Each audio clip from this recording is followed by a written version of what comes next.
Too. Hi, welcome to the show. Good morning. We're in a slightly different setup. Yeah, I guess there is a little bit of white noise. All right. Yeah, I think that's all it is. Let's go ahead and start recording. So fun. Welcome to the show. Good morning. Good morning. I'm Naomi. I'm Liz. And we're the Ren Galloway girls. And we're so excited to be here. And we're sorry that our last episode that we recorded a week ago just got published today. But that means like bonus? Double episode? Double episode. Because we'll post this one too. So we have a lot of updates, like personal updates. Naomi ran. I did.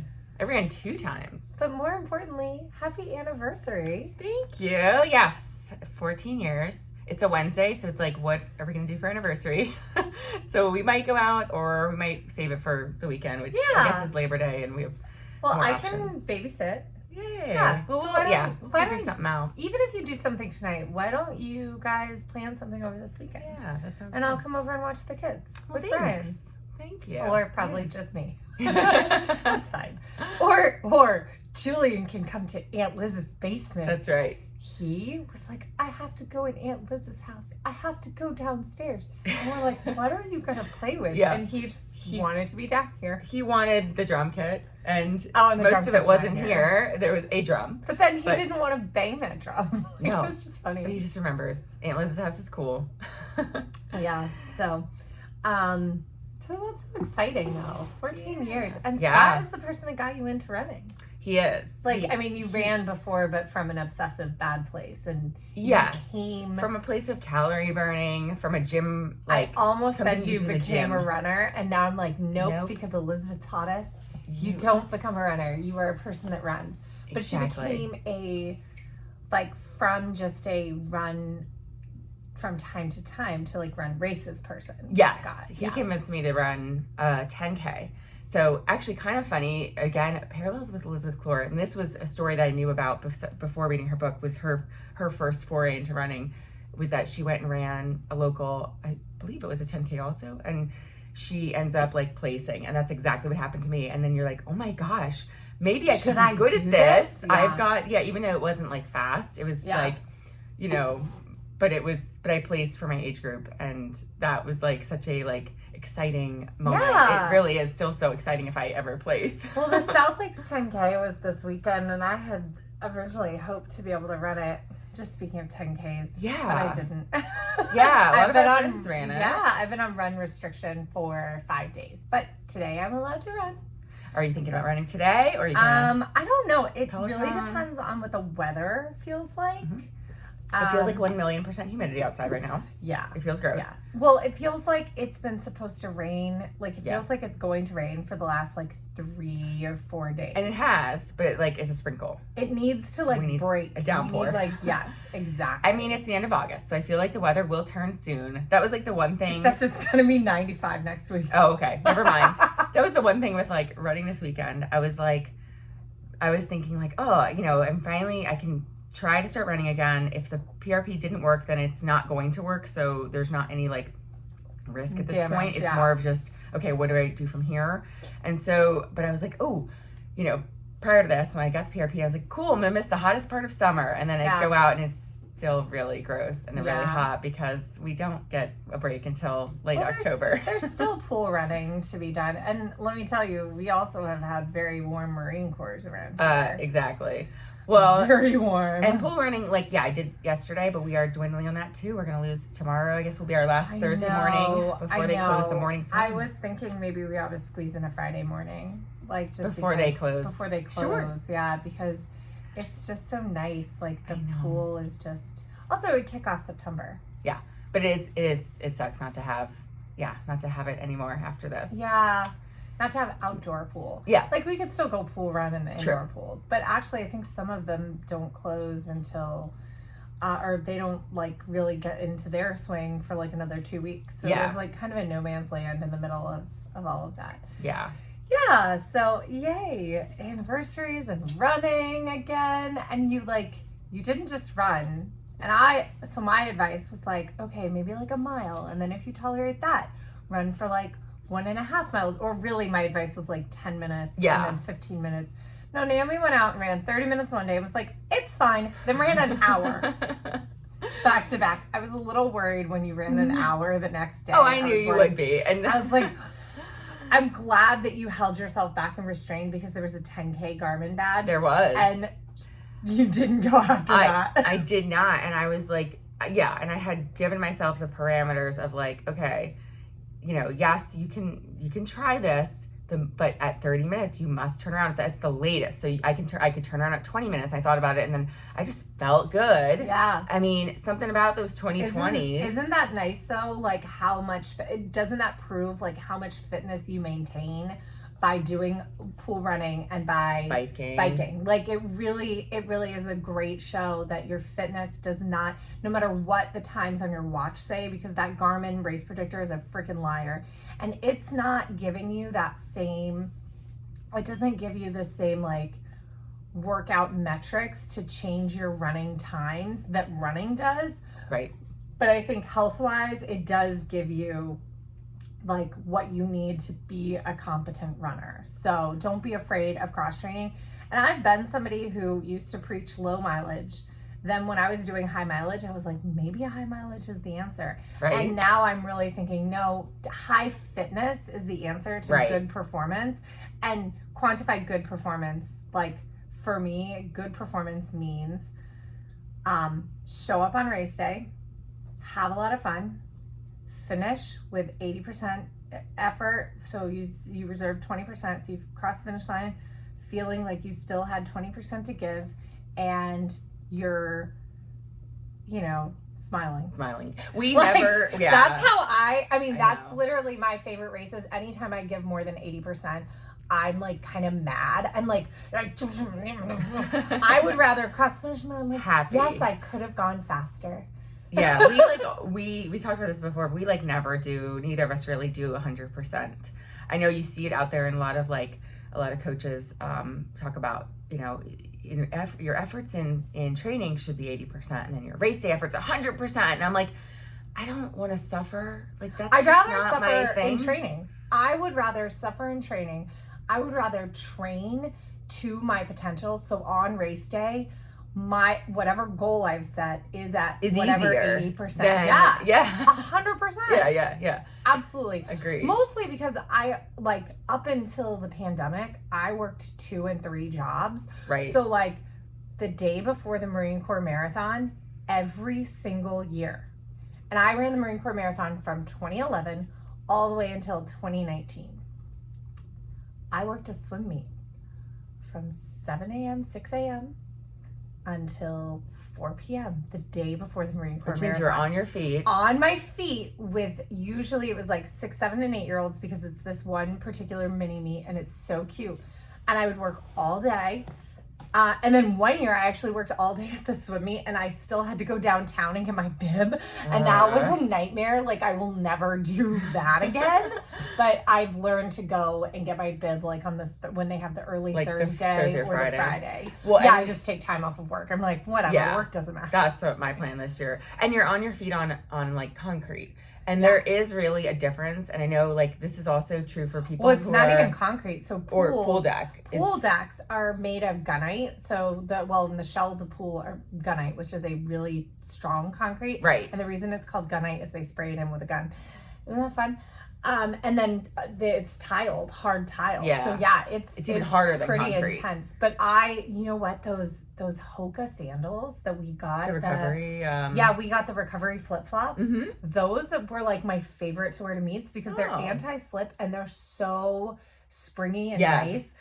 I love my rubber Birks, but I think my feet would get tired wearing rubber Birks all day, even though they provide a little bit. But they're not as bouncy sandals as the Hoka are nice. Yeah, I've actually been looking at getting a new pair of the slides. Yeah, I should get some of the slides because I only have the flip flops. I need to get the slides, the Hoka slides. Yeah.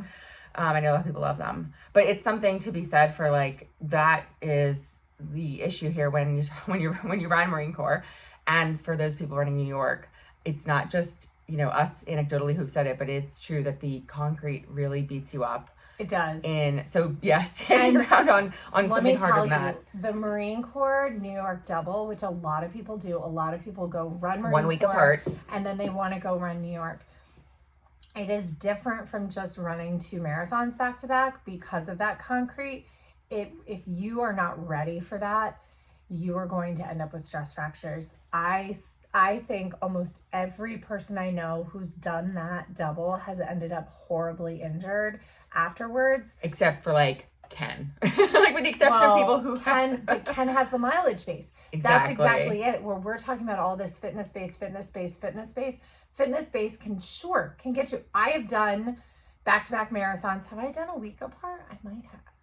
I don't know. I've done a lot of like running back to back. You've definitely done 13 days. I mean, I did a week with Marine Corps 50K and then a PR and the half. The half, exactly. So, yeah. But I was doing high mileage at the time. But you just have to really like that.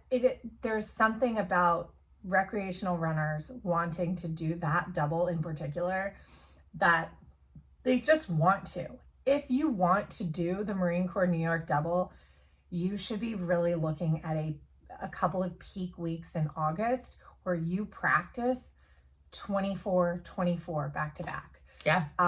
Where you are doing in Galloway, you are doing like a 30, or I would probably do like a 24 followed by a 30 on concrete. Right. Like you've got to get on concrete. You cannot. And actually road surfaces. Do you like, a lot of people, like, we haven't really talked about what you should run on, like what kind of road surfaces and everything. Yeah. So, no, I think it's a perfect. So it's a good thing to talk about. Because we haven't. So taking your road surface into consideration is important with your race, but it's also important with your training. And I'm pretty sure it was Hal Higdon. Pretty sure. I think it's in Run Fast: How to Beat Your Time Every Time. And I'm going to have to, I'm pretty sure this is the book it's in. Anyway, he talks about how the surfaces are like, or maybe it was a different book. Anyway, talking about like the concrete, it's like fast food. It's everywhere, right? So like sidewalks, it's everywhere. It's an okay option if there's nothing else to eat. Asphalt is actually like fine dining. Like you want to go run on asphalt if that's what you're going to race on. But actually the best is tracks. Right? So you've got like tracks are really great for that energy return and that spring, but not if you're going to race on track. If you're going to, whatever you're going to race on, that's what you need to run on. So if you're going to be running something like Marine Corps, you should take some time making sure that you're running on that hard concrete. I would even say possibly even going down to the Mount Vernon Trail, because I bet that asphalt has concrete under it. So it's harder. Like, because that's the thing, even the Marine Corps roads, like, that are asphalt, and asphalt actually does give you some energy return back. Mm-hmm. There's concrete underneath because DC's a swamp. Yeah. That's the truth for New York, because it's built on like sand essentially. And so you've got this, harder surface than you have out like in the suburbs where there's dirt. Oh my gosh. I remember when we paced Lauren. And Marine Corps. We paced Lauren at Marine Corps, and then like 2 days later, something like that, we decided that we were gonna like test Martin gels out, and we went for like a 3-mile run. First off, Martin gels taste amazing when you're out running. They taste weird if you're not running. Standing still. If you're standing still and you're like, I'm gonna try this, and it's the first time you've ever had it, and you're like, yeah. The texture. A lot of people don't like the texture. But they also have like kind of a weird taste that tastes like nothing when you're running. But like really sweet. Yeah. Because, I mean, but they don't taste sweet at all when you're running, which is so weird. Anyway, so we went out for this 3-mile run, and I remember both of us being like, what is wrong with our legs? It was Monday night. We had, at that point, we had been doing our 36-hour thing at that point, and Monday night was, typical easy run anyway. And the fact that we paced, Marine Corps was a pacing run for us, but it was not a race for us. And so we did our typical Monday night recovery run. It was easy as far as pace. It was easy as far as heart rate. Yes. But the thing that as far as pace, heart rate, the thing that people discount about using races as training runs is that little bit of adrenaline that you get from being in the race environment adds to that stress. Mm-hmm. And so it does have an effect on your whole system.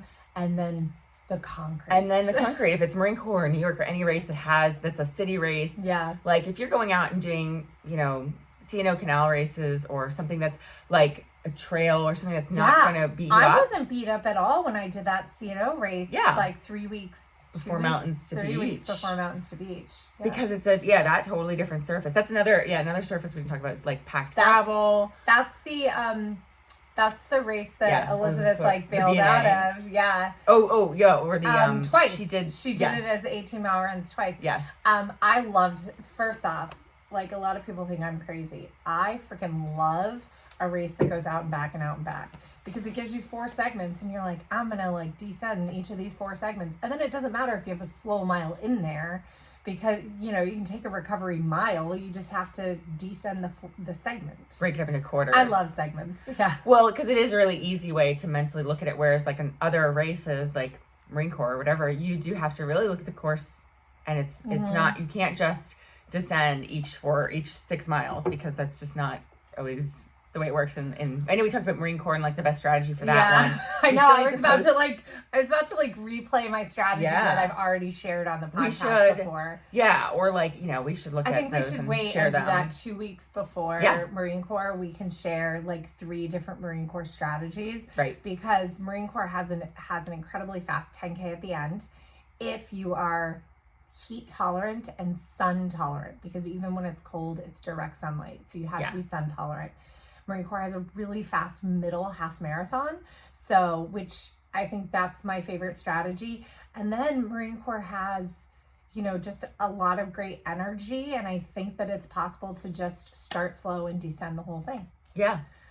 So there's 3 great strategies. Oh, we'll just type that up. That'll be like a little episode. 3 great Marine Corps strategies. Yeah, as we get closer. Yeah. And then we should also make sure that we do an episode about taper, because everybody talks about taper and the taper crazies and like, I know we should probably do that in a couple weeks, because we've got like Chicago coming up too. Yeah. And the taper crazies and race anxiety are all in your mind. We do need to go into that at some point. That's going to be a whole episode.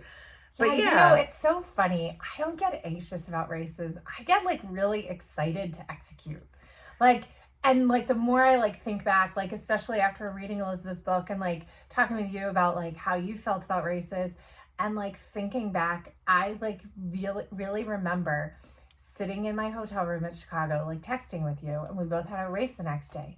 And I was like, it's gonna be hot, but I came up with a new plan, and I'm excited because I had this confidence knowing that no matter what happened, I could run a 155 in the back half. I was like, so it's going to be fine. So I went out there and ran, at the time, a PR in the first half, because it was supposed to get hotter. And I was like, it's fine. On a hot day, I can run a 155 in the back half. You also had the confirmation bias, I guess, of Jeff, because you spoke with him about your race strategy, and he gave you that. Speaking with Jeff, this is how that email exchange went.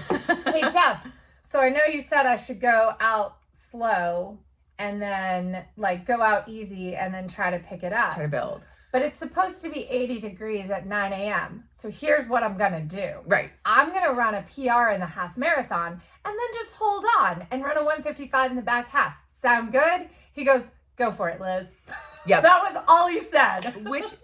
Yeah. He was like, go for it. Right. He's like, sure. But he's coming from a place that was only my first season working with him. Okay. But he knew you, and he has so much experience coaching runners that he knew that was a risk. He was like, that's something that I think is safe for you to try. He knew that's what I was going to do anyway. But he did know that I had done my first sub 4 was run because my watch was not working. Right. I ran a PR in the first half and then went, oh shit, and intentionally slowed down. Right. Probably to slower than I needed to, but because I slowed to slower than I needed to, and you can see a complete drop off. I'm holding one pace and then I immediately switched to another. I didn't try to keep holding and then slow later. I was like, nope, I cannot keep going at this pace. I'm going to slow intentionally to, I think it was a 9:45 pace. So I went from an 8:30 pace to a 9:45 and then was able to break 4. Well, and because the way you did that was very smart, because you did it early. Yeah. Because it was mile 14, basically. It was right after the half. Right. And that's the big difference that I think, you know, if you can still save your race. You can save it, you can salvage it. It's not over. And actually you can PR it. It's not like you know, slow down enough. But if you had tried to hold on with that 8:30, being like, damn, I'm going to blow it out of the water today, then who knows what would have happened. I can tell you exactly what would have happened. At mile 16, I would have had to, so I intentionally slowed down. And I remember seeing my ex at the time, like, because he brought Penny to the race. And I remember. Or your ex now, but your boyfriend at the time. Yeah, but my ex. I remember seeing him and saying, I intentionally slowed down so you can't look at my splits. I was like, but I'm doing great and I'm holding this. And like, I remember the rest of the race feeling incredibly easy. What would have happened is I would have made it, because Haynes Point is about that middle section. I would have made it up to the Capitol and the wheels would have completely fallen off, because here's actually what happened back in 2016. The exact, like, that thing happened. I made it through the Capitol, mile 16, 17, 18, and the wheels fell off. That stretch is tough. Like you've talked about how fast it can be, and I don't think I've personally done that, because we've only done it as like with. If you're tired going through the Capitol, it's really hard. Yeah, that area is tough. That's like, if you take the first 5 miles fast, too hard, right? That area is very hard. If you take the first 5 miles easy, that area is easy, because Rock Creek is super fast. Then you have the most crowd support, and you also have and with my like fast half marathon plan, the second you get to the bridge, you get to walk for a mile. Like, that's my plan. It's literally like you could go down to 15:30s or something, but you're supposed to take an entire recovery mile on the 14th Street Bridge. So the 14th Street Bridge, instead of becoming this like horrible thing, is like, yay, I can't wait to get there because I get to recover. So that's like my strategy. Such a good strategy. But people don't like when I tell them that they should walk in the middle of a race. I know. I did it with Jess, and that's when she got a 4:09, which was a huge PR at the time. Yeah. On a 91-degree day. Yeah. And when we talk about Marine Corps being a late fall race, 91 degrees. Yeah. Yeah. People who are worried about it being cold at the start, just don't be like, but you know what? If you have a little bit of cold at the start, that's Emily great. Tui followed that race strategy and ran under 6 hours for the first time on that hot day. There you go. It's very doable. And it definitely, run walk is the way to get there, but but having yourself have that recovery block, it actually makes everything so much easier. And I think that's what people who want to have consistent mile splits, that's not necessarily the smart way to run a marathon. I mean, something shorter than a marathon maybe, but even then it's great to have recovery blocks built in. So I think that it's so people are like, well, I'm going to take it out 10 seconds slower per mile at the beginning. Right. I'm like, that might not be enough. No. Like, you might do 30 or a minute. You can bank so much speed for later by taking it out more conservatively in the beginning. Yep. And here's the thing. It feels a lot better to cross the finish line with a lot of energy and speed, running a PR and going, if I had gone a little bit faster starting at mile 4, I actually would have gotten an even bigger PR. It makes you excited to jump into training again. Whereas if you are running close to that edge at the beginning and then you have a slowdown, that is devastating no matter what your time is at the end. Yeah, that's true. Like, feeling bad at the end of a marathon or having that slowdown at the end of the marathon, it mentally feels bad. Yeah, it's like soul crushing. Yeah. And it's true. Even if the time was close to what your previous PRs or whatever, it's something that's gonna, cause you to not want to go back to running. Yeah. True. Like, I think about our Mountains to Beach race, and like we were like keeping a fairly this year we were keeping a fairly fast clip towards the end. Like, we had to abandon like kind of our initial plan. And I mean, what did we crossed the first half in like just under 2 hours? No, we were over, and that was the plan. We were 2:02. Weren't we like 2:02, and the plan was to be 2:04? And then, hey, that's even better than I thought. Because I think we had said actually it was still a little too fast. We had wanted to be even a little slower. I think I'd have to go and look. That's even better than I thought, because, because I remember thinking like just like we were keeping such a good pace for 30-30s. Like I definitely felt like we had reserves in the tank.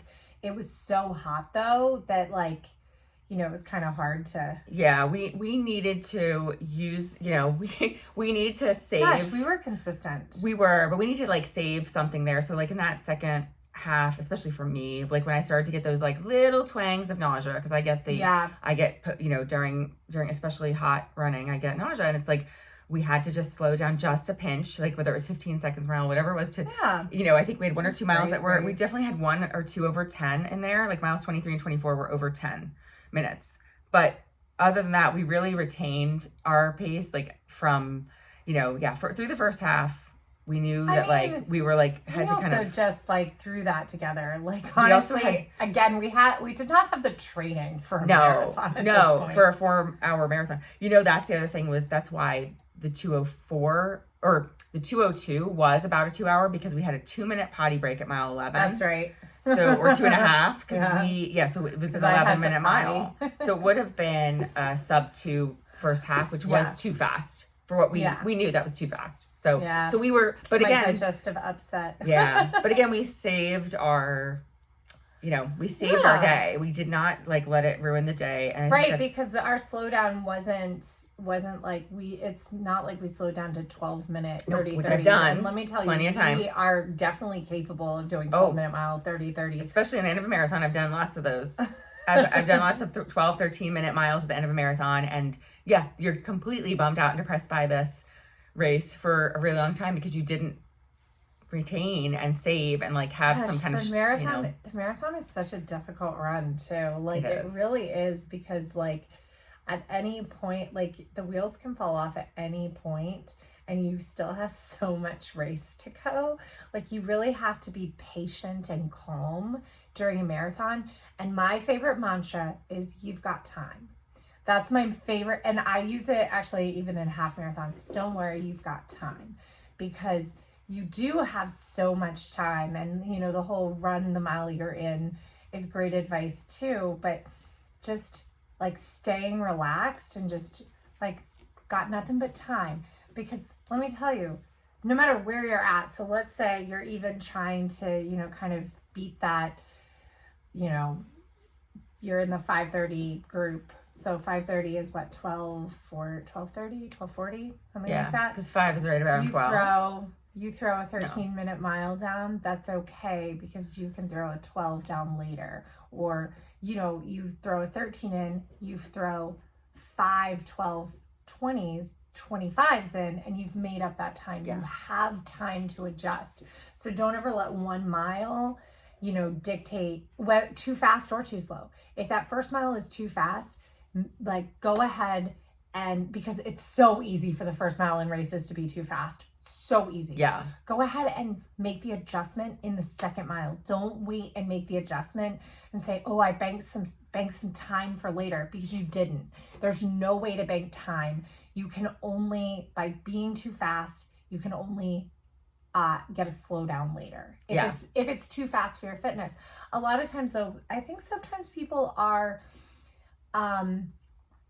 they think that they are less fit sometimes than they actually are, primarily because they're not doing anything to tell them what their paces should be. Right? It's important to do things like magic miles and track workouts to know what should you be aiming for, because or even tune-up race. I'm not a huge fan. The problem is, I love the idea of tune-up races, right? I love the idea of them. My problem is, I think, oh, it's a race.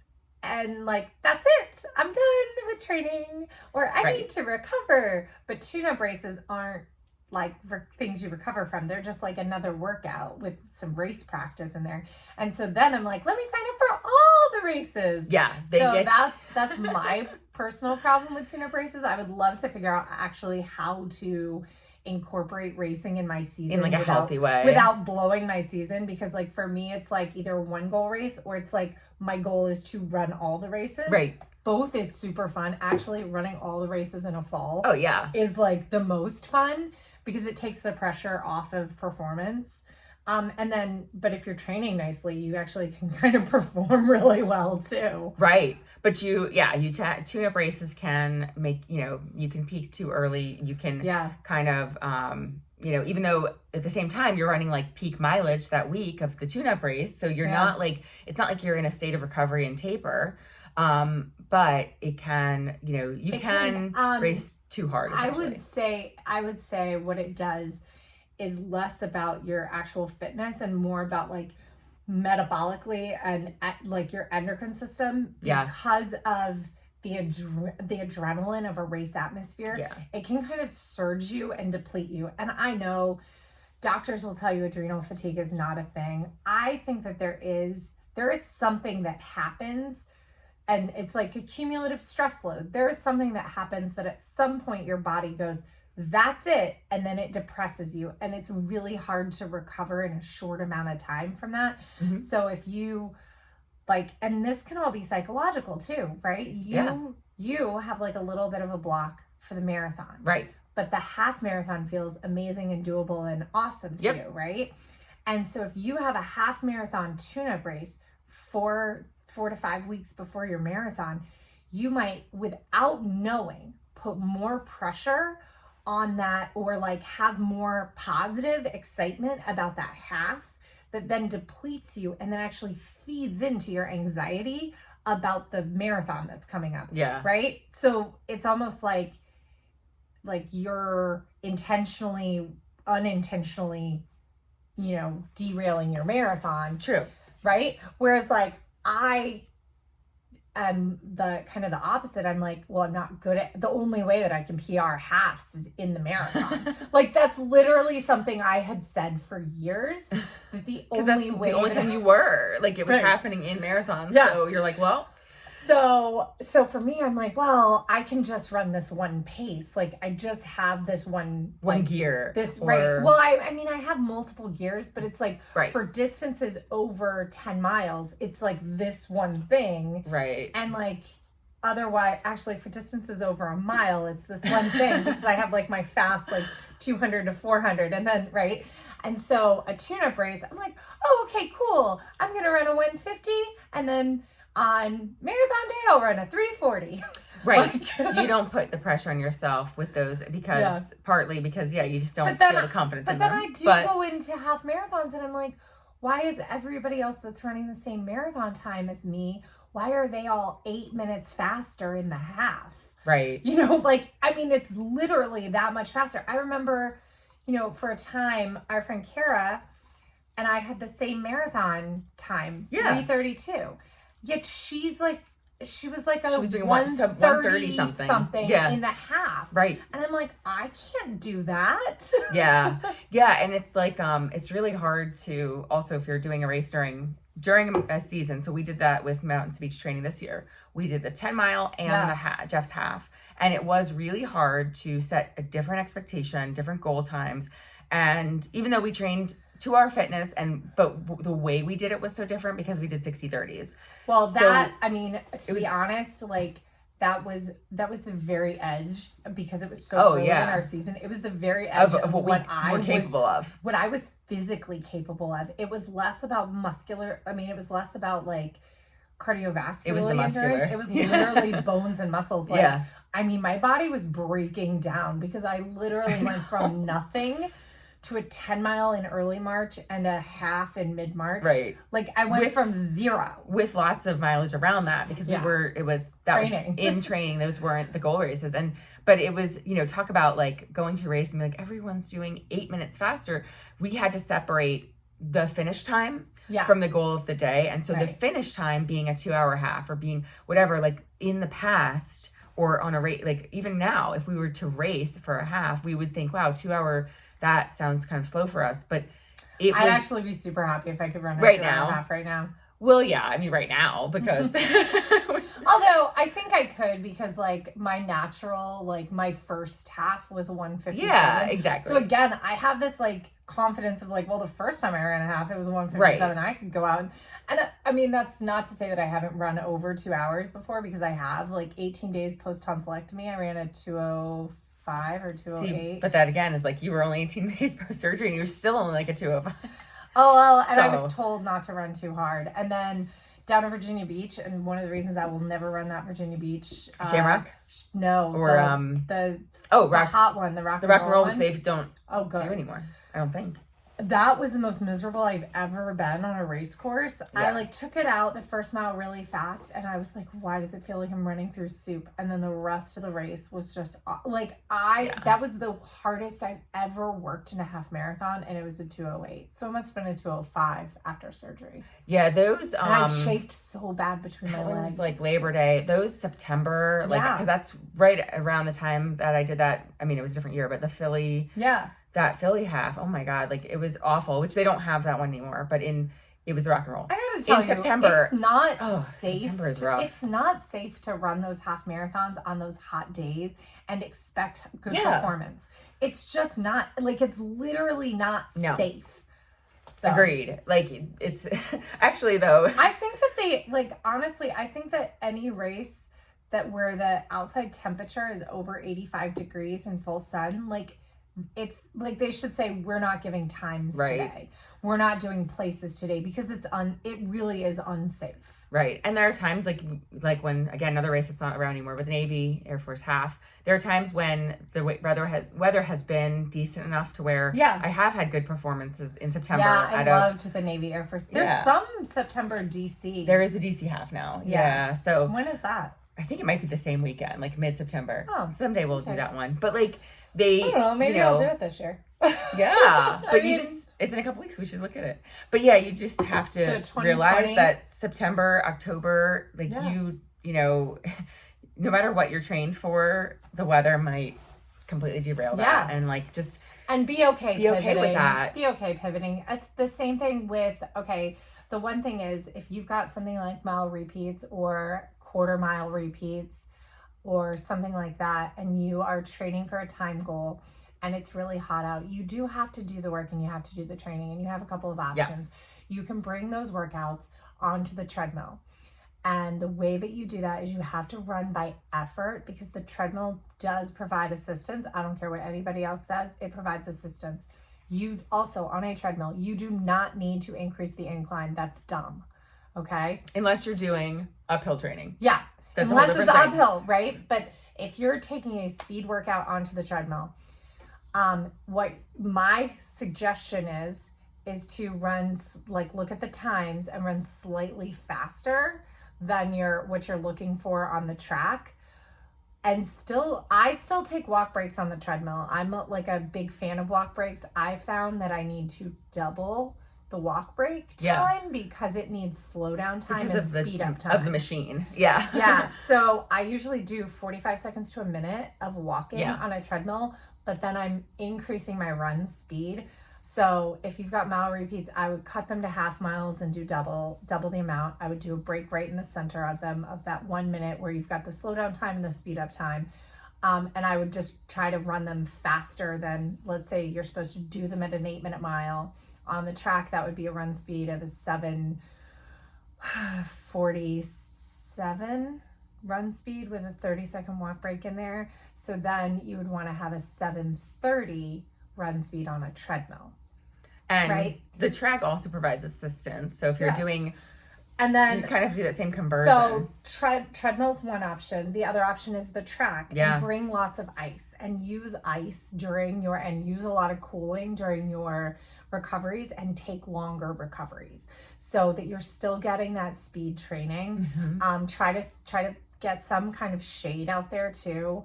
But use ice to cool yourself down, make sure that heart rate's recovered, and then do your thing. And then actually, while I'm saying go a little faster on the treadmill, on the track, start a little slower and work up to that pace that you're looking for.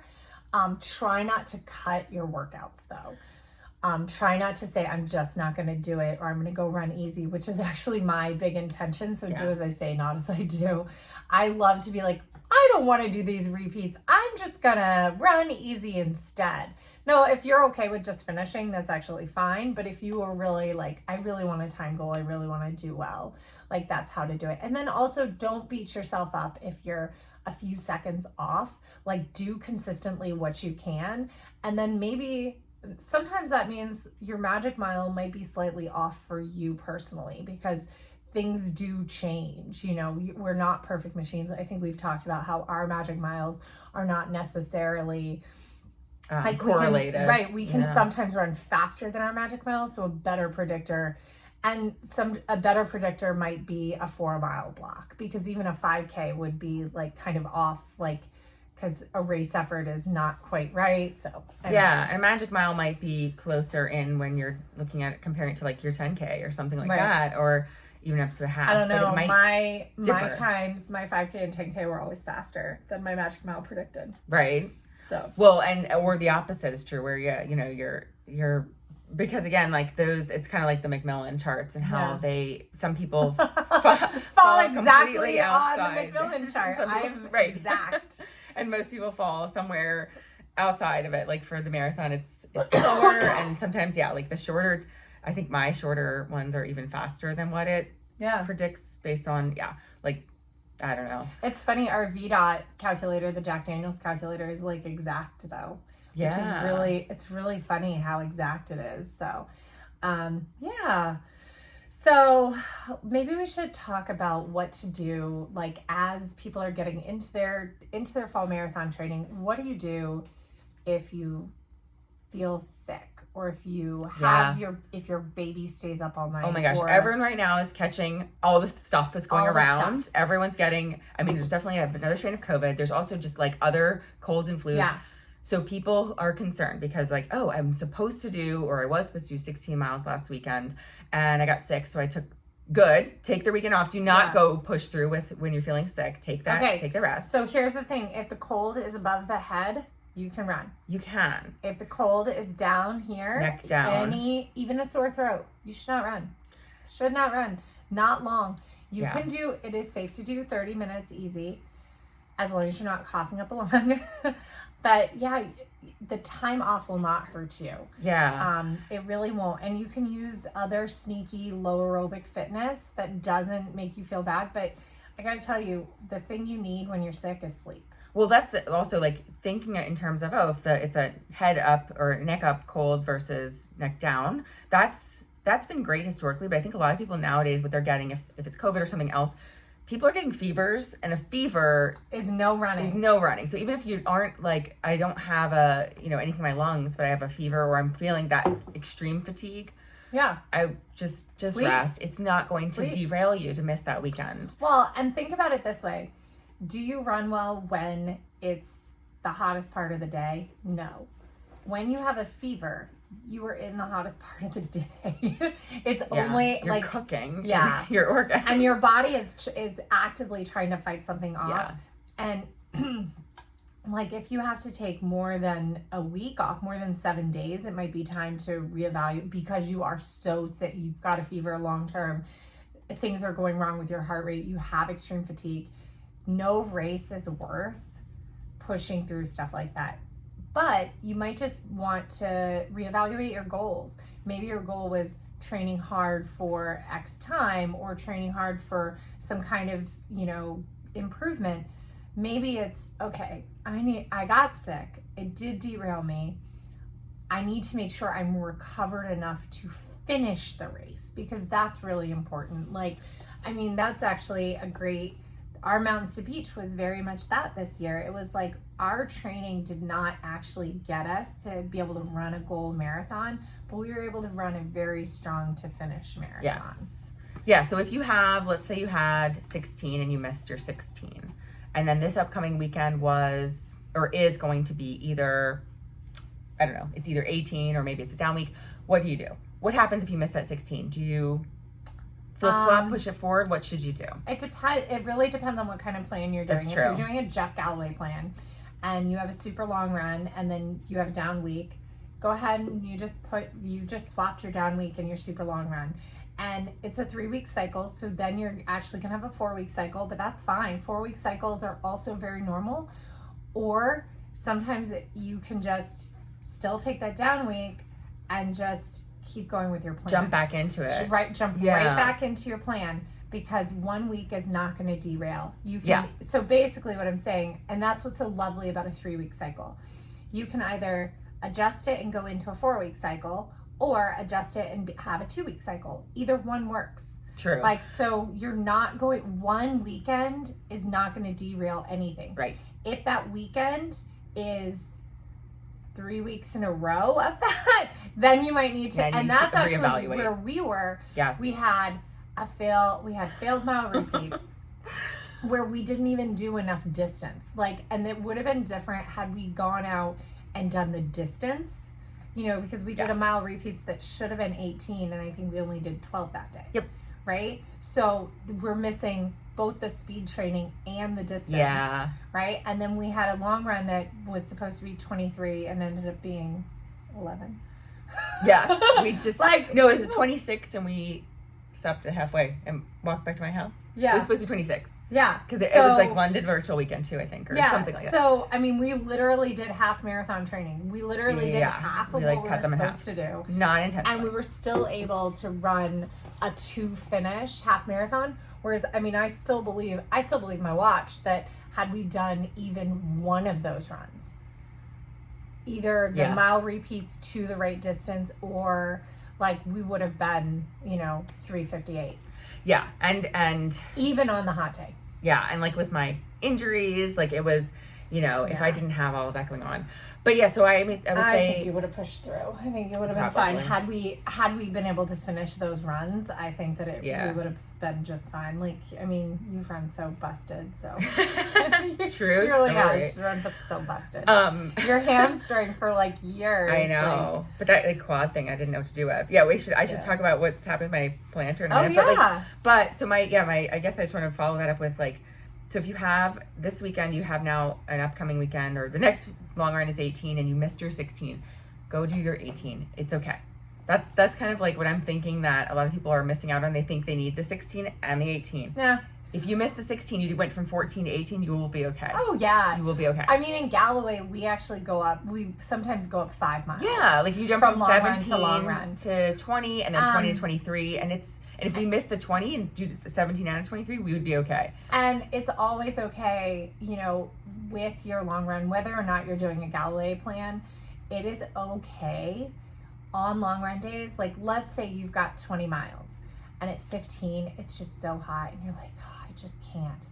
Walk the last 5 miles. The time on your feet is important. Do not cut it at 15 and say that was a really strong 15. Or like, let's say your coach gives you 18 and you're like, I did a really strong 16. Don't cut those 2 miles off. Go for a 2-mile walk. Do not sit down after that run. Go get those 2 miles in and keep going. The time on your feet matters. Yeah. Like, and nobody cares about your freaking Strava, so don't stop your watch. Yeah, record it all. Go ahead and lap it. Go ahead and lap it after the strong run. Go ahead and make your title cool so that people know, like, hey, look, I wasn't super slow the whole time. I just walked it in. Or if you are in a pattern of walking it in, stop that pattern by starting your runs with a 2-mile walk. Mm-hmm. I know that sounds crazy, but if you start your run with a 2-mile walk and fuel as if it's a run, so that's fuel before 2 miles would take 24 minutes. That means you need a gel at the end of that 2-mile walk. Yeah. Right? And then go for whatever your prescribed run is. It's not going to derail you. I mean, the marathon takes time and patience, and the time is important. And that's where Galloway differs from the other coaches. He believes in the time being important, and that's why the over distance training is a thing. You know, right. I am so glad that, you know, when I was a 3:30 marathoner, I'm just gonna say 3:30 even though it was 3:32. I'm so glad that I ran 4 hours and 30 minutes for long runs. Like, I'm so glad. Doing that made me never question what I would feel like at 3 hours. Yeah. It's true. Yeah, I saw that Sherry did that this weekend. I'm glad that she did. She was actually working herself up about the 29 miler, which was surprising to me because she has done so many marathons. Our wonderful friend Sherry in California. And so she had a 29 miler. She's doing Berlin, so she had her 29. Yeah. And she was stressing about it. And they ended up they did their I think they did 23 and then 6 miles of walking. I love it. Which for them ended up still being around 6 hours or whatever total. And that's what they needed, was the 6 hours that they need on their feet versus, because again. I think Cher is working herself up over it because Cher doesn't do 29 miles. She just does a marathon.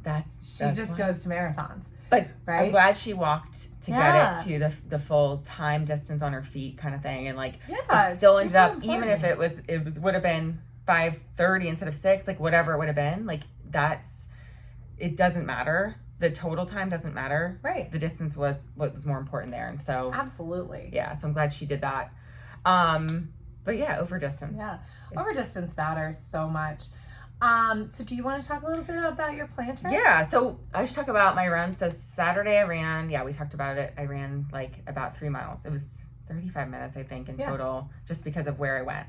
And I didn't have any pain. It was just my little loop, because that way I wasn't tempted. If I go on the WNOD, I'm tempted to go longer. WNO, you're like, I'm running 6 to 7 miles today. Keep going, because it's the WNOD. It's like 1.25 miles from my house. Right. So for me, if I get to the WNO, like in order to enjoy it, in order to enjoy it, I have to go out far. Now, I started doing this thing where like I walk a mile back, so it makes it a lot better. Yeah, so it cuts it off, and you're able to stop yourself, and like when you're trying to keep it. So no pain during. That's great. Felt good the rest of the day. And then the next day, I had this decision. I was like, do I go bike for, like, I wanted to do a longer. Yeah. I wanted to do a 2 hour, 2.5 hours, something in there.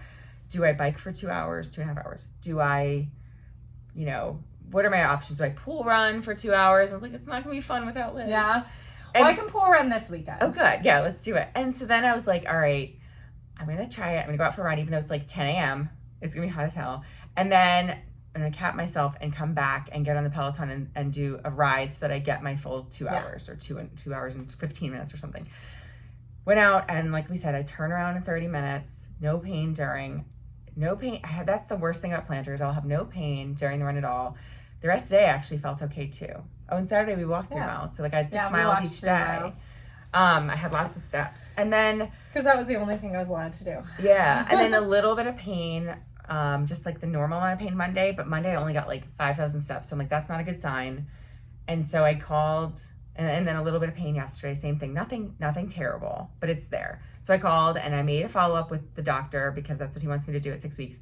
And I also, am doing the PT, and this is, so like I've thrown Shockwave, PRP, including like rest and like, some strength and stretching. I haven't thrown PT at it yet. They could probably do dry needling. There's probably things that they can do that I can't do. So they booked me out with, like, some of these appointments I'll have to change depending on what's going on in my life. But I've got now appointments all the way till the beginning of November. I love it though, because hopefully that's what'll work. And then the other thing that you did was you tossed any old shoes. Yes. And you have new insoles. New insoles. And new shoes. And that's probably why it felt good too. I think that's kind of important. And I think all the Sauconys you have are probably fine, but I think any of your shoes that were in regular rotation while you were having planner, it's definitely time to toss. And I hadn't realized this until you told me that your planner started when you were running in a pair of shoes without insoles. Yes. So I know. So you paused your own planner. Yeah, I need support. Like, that's the difference. I was wearing the Mocs, and they felt good without insoles. And then, as I... Famous last words. And that was last summer. That's like me changing from the Kinvara. Anytime I try a different shoe, I'm like, oh, these feel good. I don't need... I can wear a different shoe. And, no. And then pain. And so, so I'm throwing this last thing at it. I think I still also need to look at that was the other thing this weekend. Even though I didn't have pain, my calves, it's both calves, and especially the plantar affected one, were so tight. Yeah. So tight.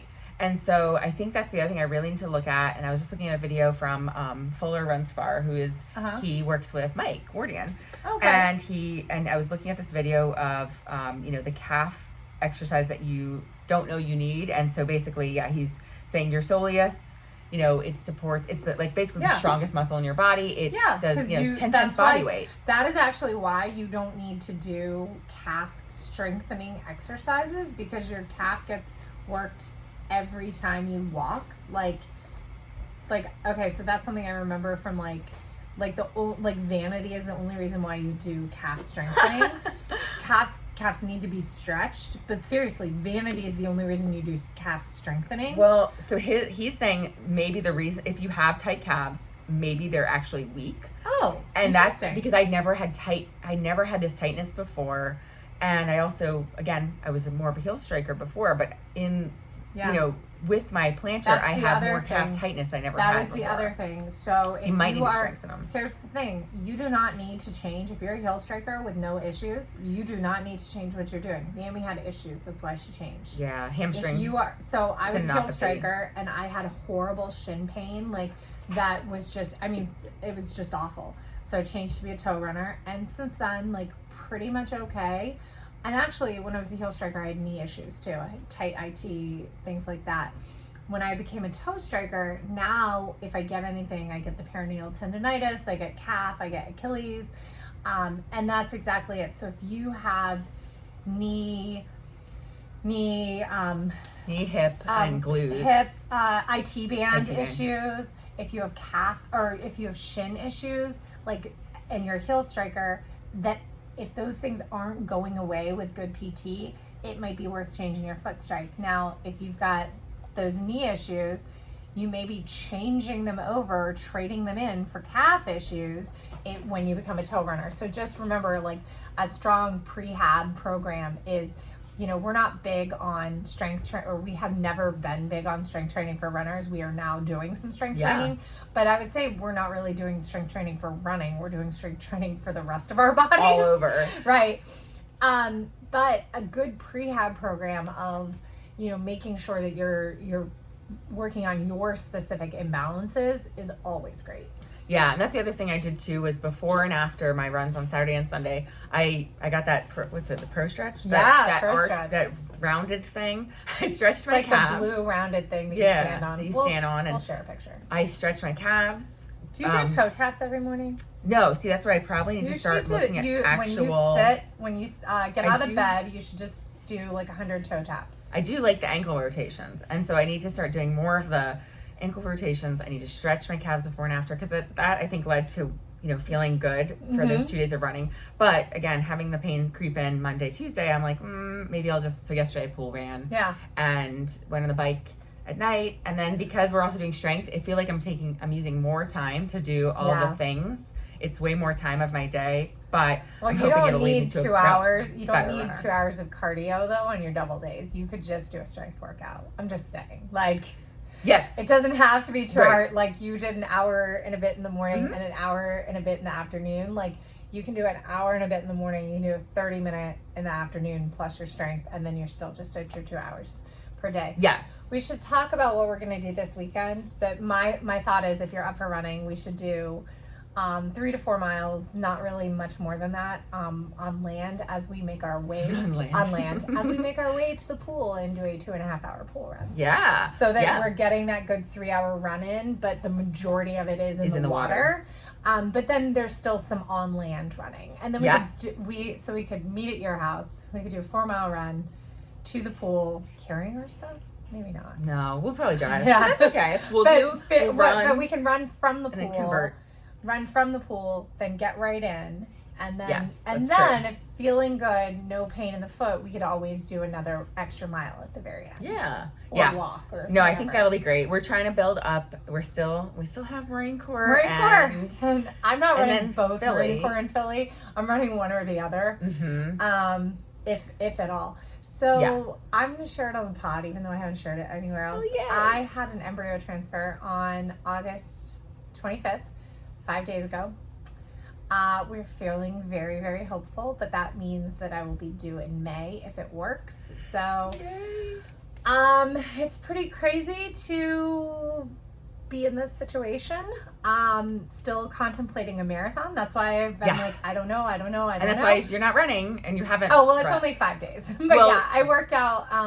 I worked out up until, actually, it was so I was just so tired the Thursday before. My plan was to be really pack it in. I was so tired the Thursday before. I took a rest day and then had the transfer and haven't been able to work out. So I've actually been feeling super antsy. Yeah. And they told me to kind of take it easy for 5 days.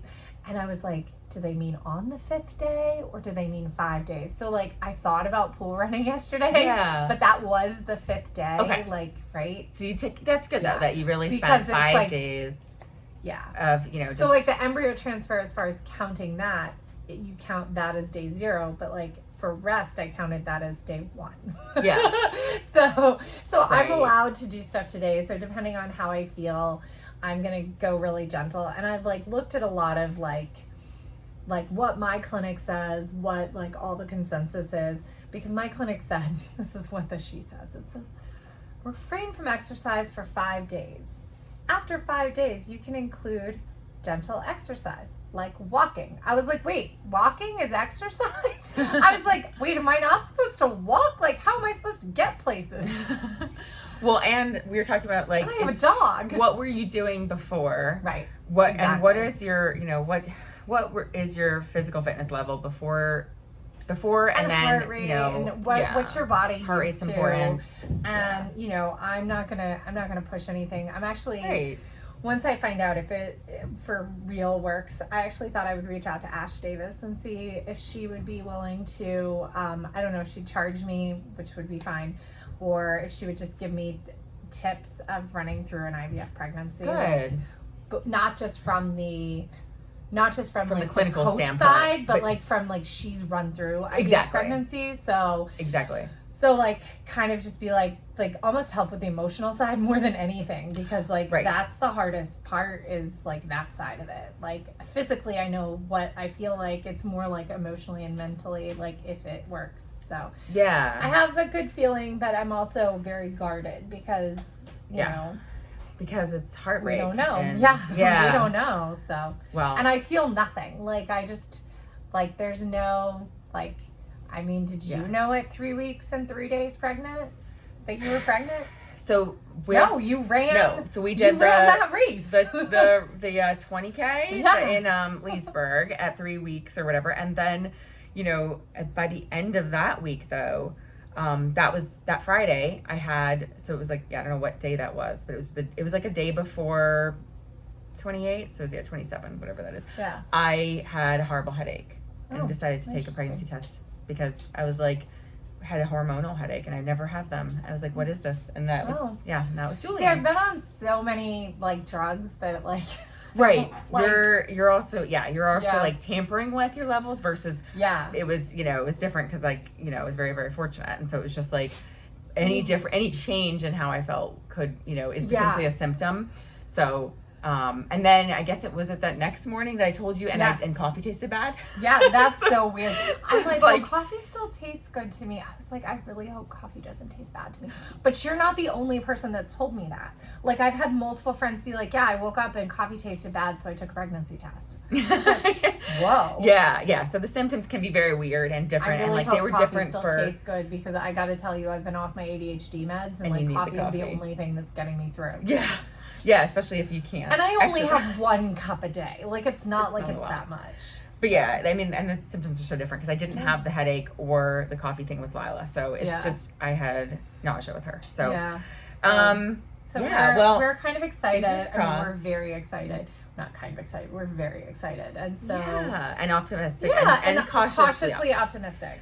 But here's the thing, if like it implants, like the probability of it being a live birth is very high. Like, because all the things that lead to miscarriage are usually chromosomal abnormalities, and like ours does not have any. It's a tested embryo, it's tested, so. Oh, it's so exciting. So it's very, very good possibility that it will work. So with that little announcement, I think we will call it for the today, and we are going to promise we're going to get some great outlines for podcast episodes, so it's not just us randomly chatting, but hopefully you guys like our random chat anyway. We love all of you guys, so make sure that you submit any questions. Email us or send them over on Instagram, please, and we'll answer them. And maybe we'll do another questions episode from the core groups too. I think we should. All right, we'll talk to you guys later. Bye.